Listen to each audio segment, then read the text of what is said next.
Hi guys जैसा कि आप म्यूज़िक में कुछ भी सीखते हैं, कुछ भी करते हैं, तो बहुत सारी चीज़ें जिसके लिए पर्टिकुलर पार्ट होता है। आज मैं आपको इस टॉपिक पे बात करने वाला हूँ। बहुत से लोगों को कन्फ्यूज़न है, नहीं समझ पड़ता है ईक्यू क्या होता है।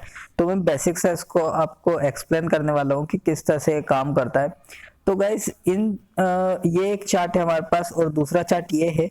तो मैं इन दोनों में आपको आज कंपैरिजन करने वाला हूँ कि एक्चुअल में ये क्या है और ये इसकी हमें ज़रूरत पड़ती भी है या नहीं पड़ती, और ज़रूरत पड़ती तो क्यों पड़ती है। तो गाइस बेसिक सा फंडा है। तो जैसा कि इसमें लिखा हुआ है, जैसे कि इसमें ऊपर वोकल्स दिए, विंड्स दिए, स्ट्रिंग्स दिए, ड्रम दिए, नीचे की दिए। तो गाइज इसमें जैसे कि एक्सप्लेन किया हुआ है कि कलर के अकॉर्डिंग कि ट्रेवल यहाँ से यहाँ तक इस फ्रीक्वेंसी में ट्रेवल करता है, बेस इस फ्रीक्वेंसी में होता है। उसी तरीके से जैसे कि अगर देखा जाए यहाँ पे स्ट्रिंग्स, तो स्ट्रिंग्स में अगर हम सेलो लेंगे तो वो इस फ्रीक्वेंसी में ट्रेवल करता हुआ हमें मिलेगा। तो गाइज जब हम वीएसटी प्लगइन के थ्रू कोई भी साउंड बनाते हैं तो उसमें ऑब्वियसली वो उस फ्रीक्वेंसी में ही होता है, इसलिए हमें इस चार्ट की कोई ज़रूरत नहीं पड़ती है। वो उसी फ्रीक्वेंसी में होता है, इसीलिए वो उसका एक साउंड निकल रहा है। जैसे कि अगर हम फ्लूट की बात करें, अगर कोई एकदम हार्ड है तो वो बेस की फ्रीक्वेंसी में थोड़ा सा ट्रेवल करेगा। जैसे कि अगर इसमें कहीं अगर कहीं पर उसको दिख रही, जैसे ये गिटार का एक इसका एग्जांपल लेके चलिए। ये जो अकोस्टिक गिटार है, जो ब्लू वाली पूरी सीरीज है, इसमें बता रहा है वो हमें यहाँ से यहाँ तक ट्रेवल करता हुआ मिलेगा हमें। अगर इस फ्रीक्वेंसी में ट्रेवल कर रहा है तो जाहिर सी बात है वो गिटार है। अब हमें क्या करना है, हमें जब EQ वगैरह हम कुछ भी करते हैं तो उस फ्रीक्वेंसी को हमें काटना नहीं है। वो फ्रीक्वेंसी अगर चुभ रही तो अब उसको हटा सकते हैं मिक्स के दौरान।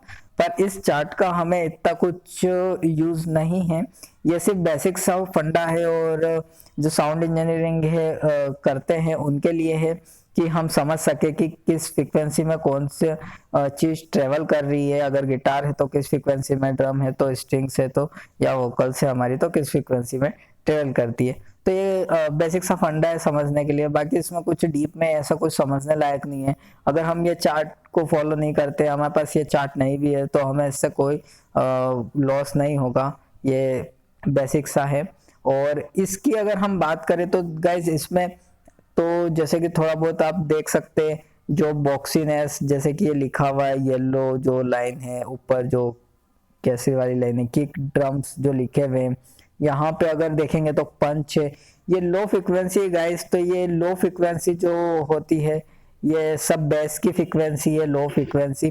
और कुछ कुछ फ्रिक्वेंसी बेस की जो है वो मिड रेंज में भी ट्रेवल करती है, जैसे बॉक्सीनेस लिखा हुआ है यहाँ पे येलो में।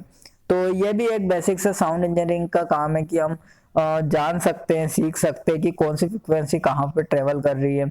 अगर मान लीजिए किसी ने वायलिन साउंड किया, कुछ प्ले किया, तो हमें पता रहेगा कि ये किस फ्रीक्वेंसी में ट्रेवल कर रहा है। इसलिए ये चार्ट बस है, बाकी हमें इसका इतना यूजेस नहीं है।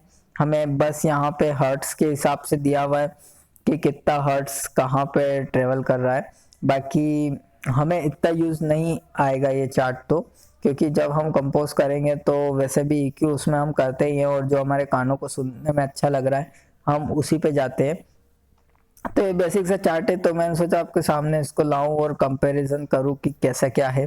तो जैसा कि यहाँ पे सब कुछ लिखा है, आप भी डाउनलोड कर सकते हैं चार्ट। ये जो है ये स्वीट वाटर का है, और दूसरा वाला जो है वो भी आप डाउनलोड कर सकते हैं,